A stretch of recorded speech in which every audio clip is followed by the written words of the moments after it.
देखते होता हमारे उड़ाहिया बैठी के पिपरा के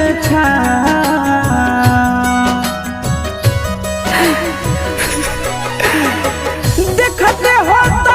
हमारे उड़ाहिया बैठी के पिपरा के रुक रुक रुक अरे टरेनिया रुक रुक रुक रे टरेनिया ले ले चल जनुआ के गाँव रुक रुक